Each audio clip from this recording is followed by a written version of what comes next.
हरे कृष्ण। स्वागत है आप सभी का हमारे भगवत गीता कोर्स की नेक्स्ट वीडियो में। और आज का हमारा चर्चा का विषय रहेगा आत्मा। तो श्रीमद् भगवत गीता में मेनली 5 विषयों के ऊपर चर्चा की गई है। और वो 5 कौन से हैं? पहला है आत्मा, दूसरा ईश्वर, तीसरा है प्रकृति, चौथा है कर्म और पांचवा है काल। तो इन 5 विषयों को हम अलग अलग करके चर्चा करेंगे और आज का हमारा विषय रहेगा आत्मा। तो सनातन धर्म कहिए या फिर आध्यात्मिक जीवन कहिए, तो इसमें पहला जो स्टेप है वही है आत्मा। तो मान लीजिए पहला प्रश्न आता है कि मैं कौन हूँ। तो अगर आप किसी से भी जाके पूछते हो कि हाँ जी भैया आप कौन हैं, आपके बारे में ज़रा बताएंगे, तो बताएंगे मेरा नाम मिस्टर ABCD है, मैं इस जगह पे रहता हूँ या इस देश में रहता हूँ, मैं यहाँ पे जॉब करता हूँ, मेरे बॉस का नाम ये है, मेरा फैमिली ऐसे ऐसे है, मेरे माता पिता का नाम ये है। तो उनका परिचय इतने शब्दों में पूरा हो चुका है। परंतु अगर आप देखेंगे ये तो उन्होंने अपना आसपास का परिचय दे दिया, मेरे माता पिता ये है, मेरा परिवार ये है, मेरा जॉब यहाँ पे मैं करता हूँ, मैं यहाँ से पढ़ाई किया हूँ, मेरा ये देश है, ये राज्य है, ये शहर है। परंतु आप वास्तव में आप कौन हो, ये भी तो जानना पड़ेगा। तो अगर उसी को जानना है तो इसको समझने के लिए अलग अलग दृष्टिकोण है। क्या दृष्टिकोण रहेगा? 2 दृष्टिकोण से हम समझेंगे, एक है भौतिक दृष्टिकोण, दूसरा है आध्यात्मिक दृष्टिकोण या फिर शास्त्रों के अनुसार। तो भौतिक दृष्टिकोण के अनुसार अगर हम देखें, हमारा शरीर एक थैले की तरह है जो बहुत सारे केमिकल से बना हुआ है, बस इतना ही। या दूसरा, कई लोग बोलते हैं कि शरीर है, मर जाता है, उसके बाद उसे जला दो और आखिर में सब कुछ खत्म हो गया। या फिर तीसरा है, जैसे हमारे बहुत सारे साइंटिस्ट लोगों ने रिसर्च किया है और बहुत ज़्यादा पढ़ाई करने के बाद उन्होंने अलग अलग तरह से रिसर्च करने के बाद पता किया है कि शरीर बना किस चीज़ से है। तो बहुत सिंपल सा एक्सपेरिमेंट किया गया था, इस शरीर को इंसिनरेट किया गया, मतलब एक क्लोज्ड चैम्बर में इसको जलाया गया। और जलाने के बाद जो बचता क्या है वो है 1.5 किलो राख। और उस राख को जब स्टडी किया गया, उन एशेज को स्टडी किया गया, तो उसमें अलग अलग एलिमेंट्स से, अलग अलग मिनरल्स से, अलग अलग जो है कंपाउंड्स मिले। ठीक है, अब उनके बारे में अगर हम बताएं तो हमारे शरीर से इतना आयरन निकला कि इससे आप 6 आयरन की कील बना सकते हो। इतना सारा कार्बन था कि आप 900 पेंसिल बना सकते हो। इतना सारे शुगर्स थे कि आप 7 कप चाय को मीठा कर सकते हो। इतना सारा पोटेशियम था कि आप एक टॉय कैनन को जला सकते हो। इतना सारा फॉस्फोरस था कि आप 20 माचिस के बॉक्स बना सकते हो। और कुछ ट्रेस एलिमेंट्स थे, सल्फर हो गया, कैल्शियम हो गया। और इतना 10 गैलन पानी था हमारे शरीर में। और और अगर इन सब चीज़ों की आप वैल्यू देखोगे, इन सब चीज़ों का आप मूल्य लगाओगे, तो ये 1000, 2000, 3000 इतने का ही है बस। तो क्या बस हमारी वैल्यू केवल 2-3 हज़ार रुपए की है? ऐसा तो नहीं है। उदाहरण लीजिए, मान लीजिए हम कार में जा रहे हैं, ठीक है, हाईवे के ऊपर। तो कार तो होगी 15-20 लाख रुपए की, और गलती से कार का एक्सीडेंट हो गया। एक्सीडेंट होने के बाद कार तो पूरा क्रैश हो चुका है। बहुत सारे लोग इकट्ठा हो गए। इकट्ठा होने के बाद उस व्यक्ति को बाहर निकाला और जल्दी से एम्बुलेंस बुलाया और एम्बुलेंस बुला के उस व्यक्ति को हॉस्पिटल भेजा गया।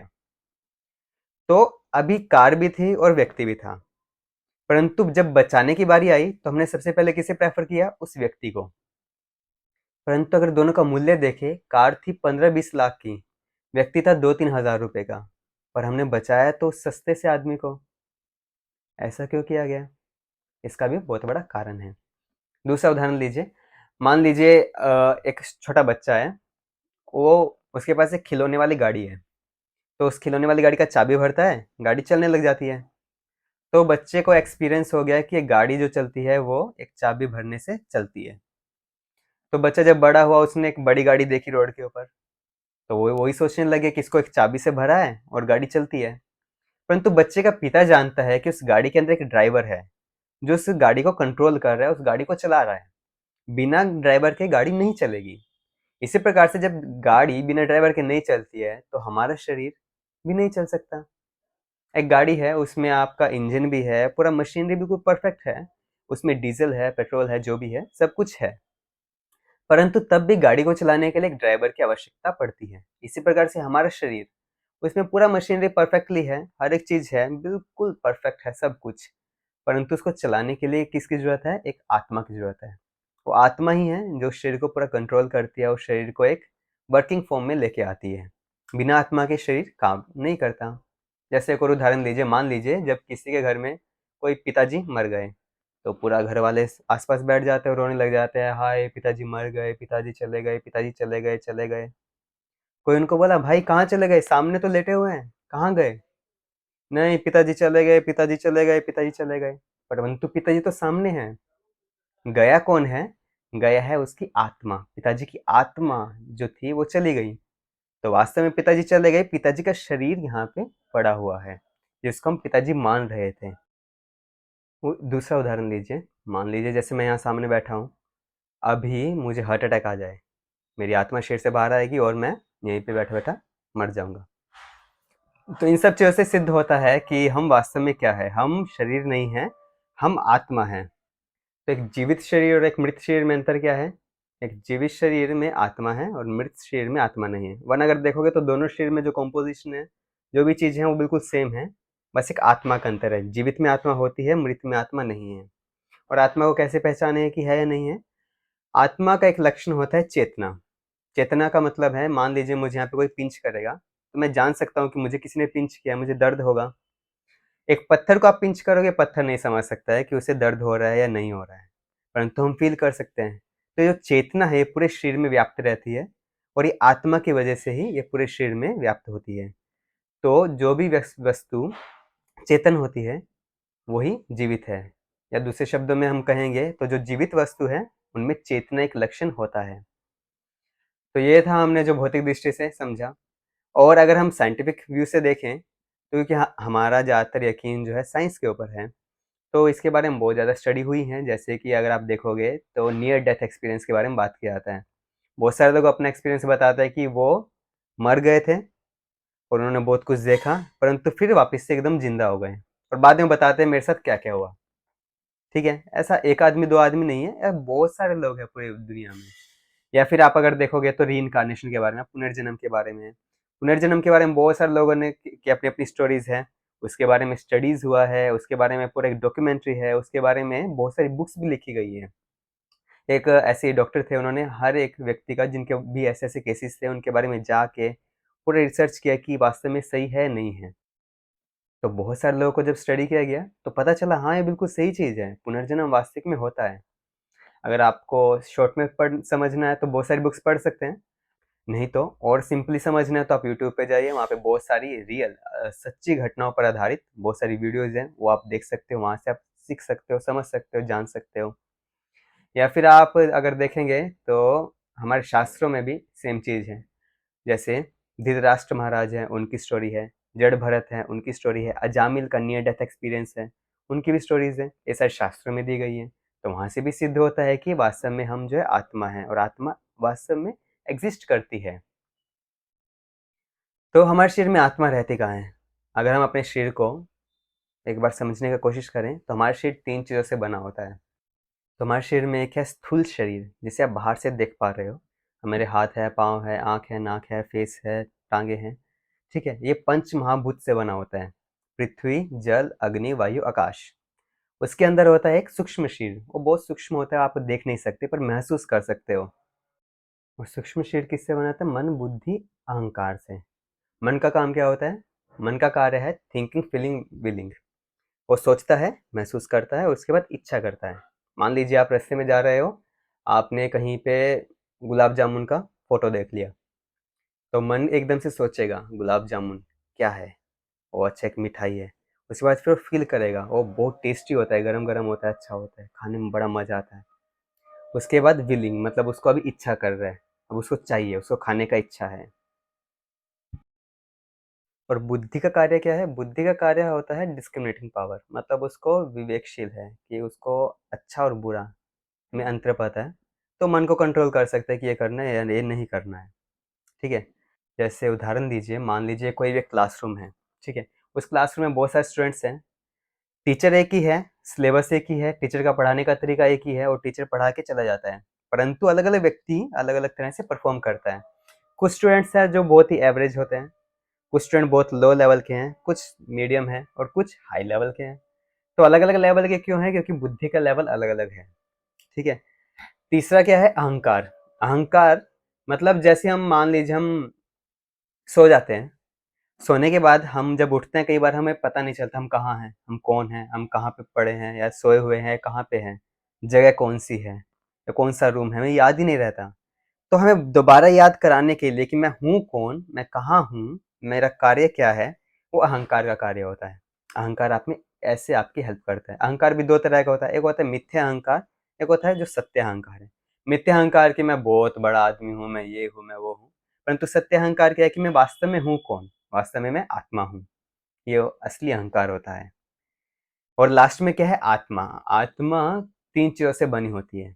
क्या? सत, चित और आनंद। आपने शब्द सुना होगा सचिदानंद, उसका संधि विच्छेद करेंगे, तीन शब्द है, सत, चित, आनंद।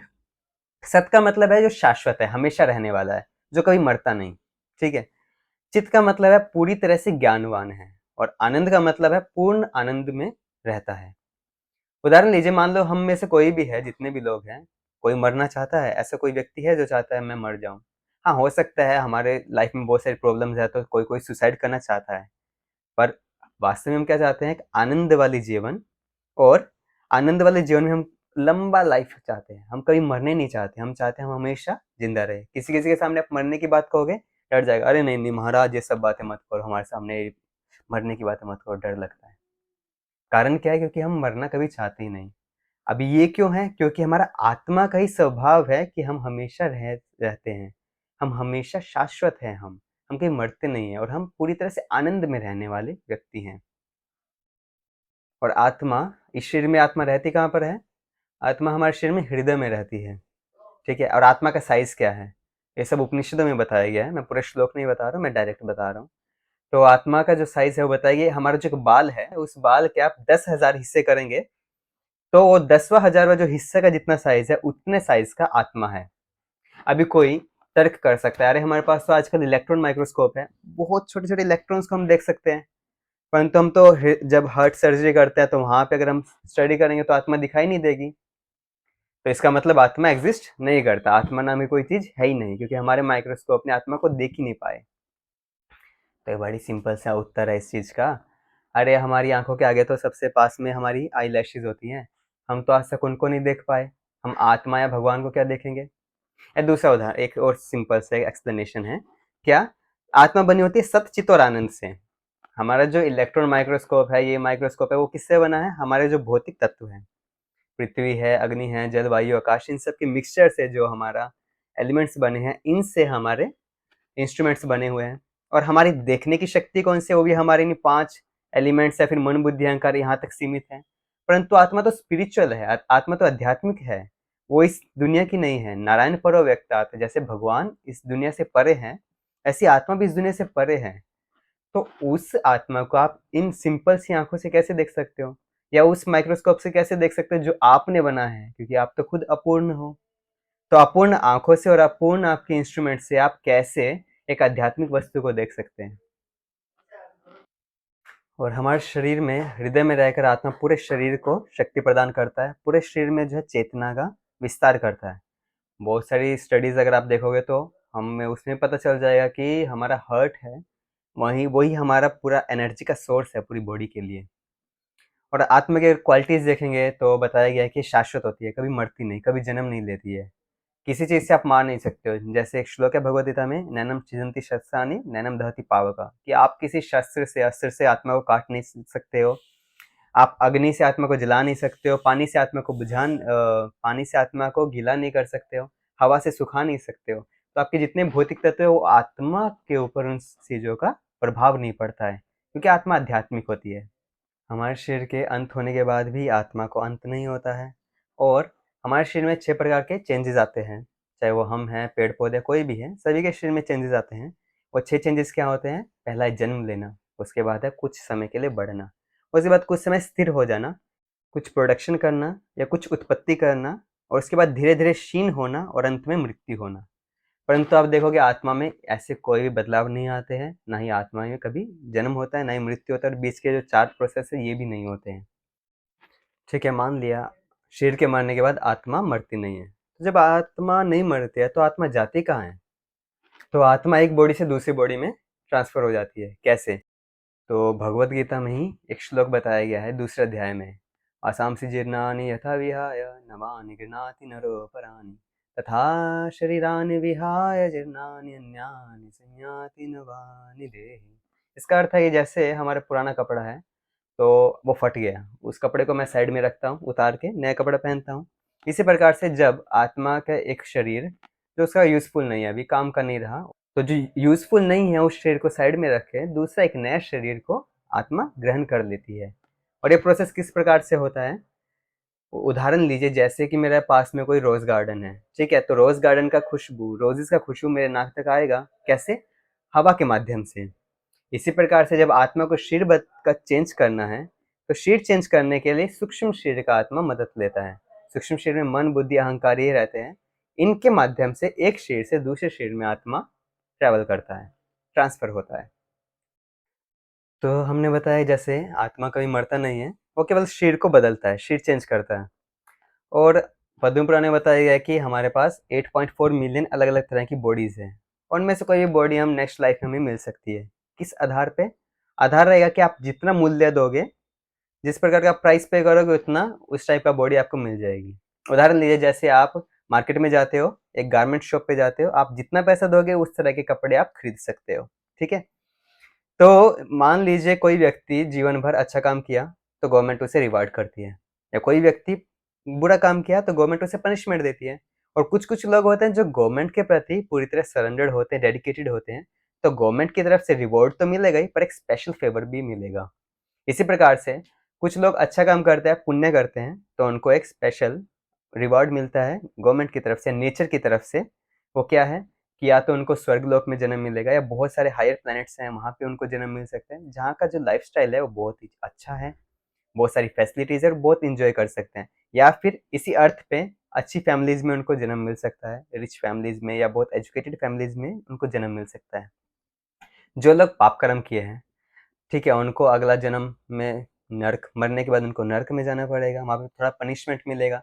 या फिर उनको नेक्स्ट बॉडी क्या है, एनिमल्स का, प्लांट्स का, ये मिल जाएगा। और जो लोग भगवान को प्रति बहुत ज़्यादा डेडिकेटेड है, सरेंडर्ड है, उनको एक स्पेशल फेवर मिलता है, क्या, उनको भगवान के पास वापस भेज दिया जाता है। इसका कहाँ पे एविडेंस दिया गया है, कोई पूछेगा ना कहाँ पे लिखा है, तो बताया गया श्रीमद् भगवत गीता में ही ये सब चीजें बताई गई है। 2 श्लोक है 8वें अध्याय में। पहला श्लोक है कि अंत काले च मामेव स्मरण मुक्त कलेवरम यह प्रयाति समद्भावम याति नास्त्र संशय। इसका मतलब क्या है कि भगवान कृष्ण बोल रहे हैं अंत समय में, मरते समय में जो मेरा चिंतन करता है तो वो बिना किसी संशय के मेरे पास वापिस आ जाता है। और अगला श्लोक क्या है, यम यम वापिस स्मरण भाव त्यजते अंत कलेवरम तम तमेवति कौन्तेय सदा तद्भाव भाविता। कि हे अर्जुन, जो मरते हुए जिस जिस चीज का हम स्मरण करते हैं उस प्रकार का शरीर हमें अगला मिल जाता है। तो कोई व्यक्ति तर्क कर सकता है कि अरे पूरा जीवन मजे करो, जब मरने वाले होंगे उस टाइम पे भगवान के बारे में सोच लो, उस टाइम पे राम राम बोल दो, या उस टाइम पे कुछ अच्छा सोच लो, अगला शरीर बढ़िया हो जाएगा, भगवान के पास चले जाएंगे, फिर कोई टेंशन नहीं, लाइफ बिल्कुल सेट। तो ऐसा क्या पॉसिबल है? तो बताया गया ऐसा पॉसिबल नहीं है। कारण क्या है?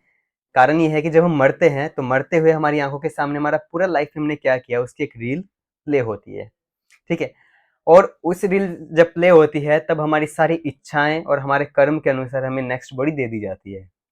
उदाहरण लीजिए, जैसे मान लो मुझे नॉनवेज बहुत पसंद था, तो मैं जीवन भर नॉनवेज खाया, परंतु अगर नेचर के अकॉर्डिंग देखें तो मेरे लिए बना है फल, सब्जियां, दूध, दूध से बने पदार्थ, दालें, ये सब चीजें मेरे लिए बनी हुई है।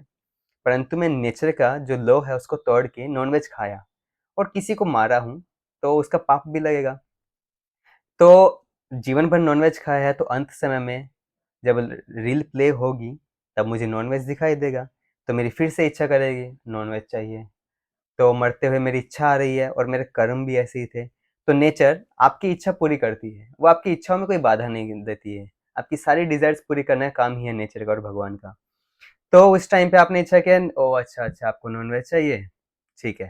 नॉनवेज खाने के लिए कौन कौन सी बॉडीज है, वो नेचर के पास रखा हुआ है, सारा लिस्ट है, डेटा है, ठीक है।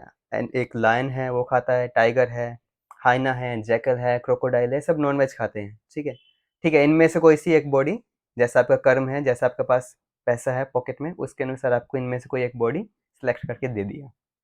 क्यों आपकी इच्छाएं पूरी करनी है, आपकी इच्छा में कोई रुकावट नहीं आनी चाहिए। जैसा आपको चाहिए आपकी सारी इच्छाएं पूरी करने के लिए, वैसा बॉडी आपको दे दिया जाएगा, क्योंकि ह्यूमन बॉडी तो जो केवल वेजिटेरियन खाने के लिए बनी है, तो आपको नॉन वेज खाना है तो आपको वैसा वाला बॉडी दे दिया जाएगा। इस प्रकार से नेचर कार्य करती है अलग अलग शरीर को देने में। तो हमने बताया आत्मा का स्वभाव क्या है, सत्य, चित्त और आनंद। आनंद से परिपूर्ण है, परंतु हम तो देखते हैं हम तो आनंद में नहीं है। हमेशा हम सुखी नहीं रहते, हम तो बहुत दुखी रहते हैं। इतने दुखी होते हैं कि मन करता है सुसाइड कर लो। बहुत सारे लोग कर भी लेते हैं।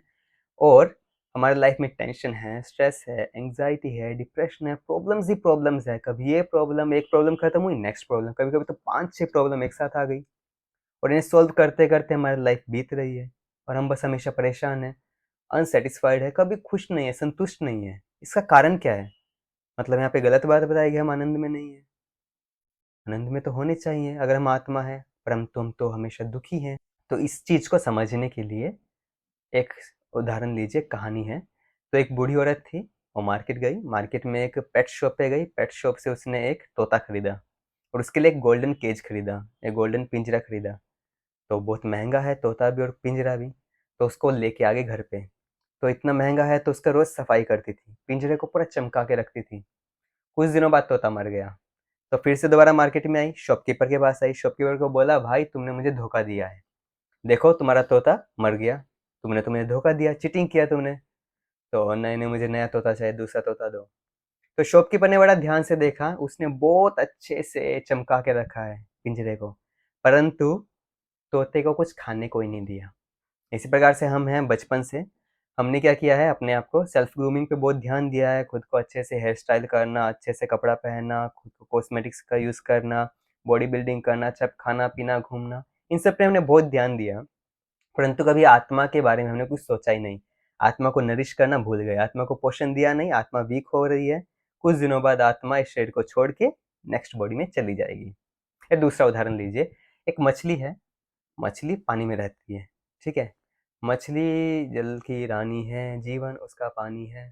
तो अगर आप उसका जीवन, उसका पानी उससे अलग करके बाहर रख दो, उसको आप लेटेक्स का मैट्रेस दो, या फिर आप उसको एसी दो, या उसको एक बड़ा सा स्क्रीन दो, नेटफ्लिक्स दो, उसके बाद वाईफाई दो, आप उसको पिज़्ज़ा, पास्ता, कोल्ड ड्रिंक सब कुछ दे दो, हर एक फैसिलिटी दे दो, क्या मछली खुश रह पाएगी? मछली कभी खुश नहीं हो सकती। क्यों? क्योंकि उसका जीवन है पानी। परंतु आप ये सारा फैसिलिटीज हटा के पानी दे दो, मछली बहुत खुश हो जाएगी, संतुष्ट हो जाएगी। इसी प्रकार से हम लोग हैं, हम भगवान के एक अंश हैं। आत्मा भगवान का अंश होता है। तो आत्मा को अगर आप भगवान के कांटेक्ट में ले आओ, तो आत्मा संतुष्ट हो जाती है। आत्मा को बहुत सारी फैसिलिटीज दे दो, पर भगवान से दूर कर दो, आत्मा कभी संतुष्ट नहीं रह सकती है। बहुत सारे लोग एक्सपीरियंस है कि मंदिर में जाते हैं, मस्जिद जाते हैं, गुरुद्वारे जाते हैं, चर्च में जाते हैं, या ऐसी जगह जाते हैं जो धार्मिक है, वहां पे जाके उन लोगों को शांति मिलती है। ऐसा लगता है सिर से बहुत सारा बोझ हल्का हो गया है। कारण क्या है? क्योंकि वो भगवान के टच में आ रहा है, ये वजह से वो संतुष्ट हो रहा है, वो आनंद में आ रहा है, ठीक है। तो हम जब अगर भगवान से अपना भूले हुए संबंध को, कनेक्शन को दोबारा एस्टेब्लिश कर लेंगे, तो हमारा जीवन भी आनंदमय हो जाएगा, हम भी आनंद से परिपूर्ण हो जाएंगे। और अगर हम वो नहीं करेंगे तो हम हमेशा असंतुष्ट ही रहेंगे। तो भगवान कौन है, भगवान से कैसे अपना कनेक्शन एस्टेब्लिश करना, ये हम आने वाली वीडियोज़ में इसके बारे में चर्चा करेंगे। तो आत्मा की जो टॉपिक है इसके बारे में आज इतना ही, यहाँ पे अंत करते हैं। सभी को धन्यवाद। हरे कृष्णा।